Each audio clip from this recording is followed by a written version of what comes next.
La foi, c'est voir ce que les yeux n'ont pas encore vu.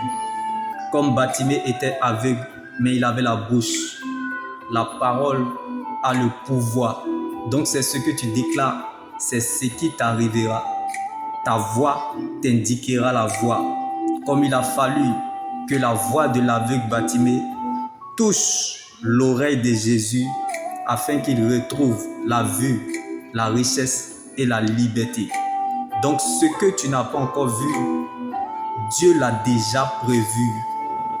Comme l'aveugle Bartimée a reçu sa guérison, non pas parce qu'il a vu Jésus, mais parce qu'il a cru en la parole de Christ. Le temps ne révèle pas tout de suite, mais révèle toujours, car les bontés de l'Éternel ne sont point épuisées et ses compassions ne sont pas à l'éternel, mais elles se renouvellent chaque matin. Comme Bartimée était dans la solitude, mais la louange ne l'a pas oublié. Bartimée était aveugle, mais il adorait le Seigneur Jésus de tout son cœur et de toute son âme. Un mort ne loue pas Dieu. L'Éternel te veut vivant, car il y a des problèmes qui n'arrivent pas aux morts, mais aux vivants.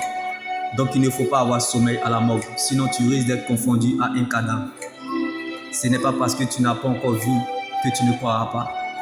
Ce n'est pas parce que tu ne vois rien que ça ne viendra pas. Ce n'est pas parce que tu ne vois rien que les choses ne sont pas en train de se faire. Chez le riz Zaché, la fête changera de camp.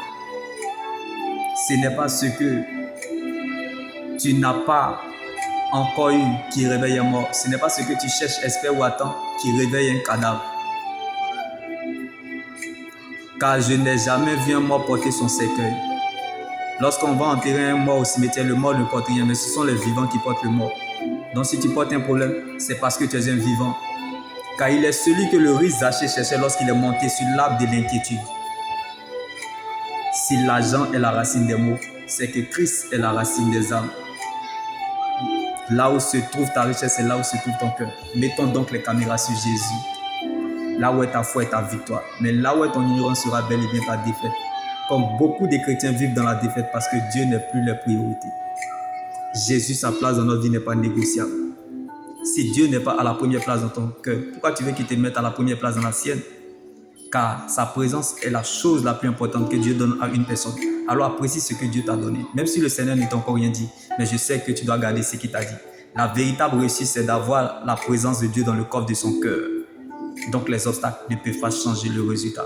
Car la véritable stabilité d'un enfant de Dieu ne dépend pas du confort, ni du climat extérieur, ni de ce qu'on a dans nos poches ou dans nos mains, mais de la présence de Dieu dans le coffre de notre cœur. Alors heureux donc celui qui cherche la présence de Dieu malgré les difficultés, car Jésus n'abandonne jamais ceux qui le cherchent. Et Dieu ne permettra jamais que ses saints connaissent la décomposition, car les solides fondations posées par Dieu subsistent et demeurent éternellement.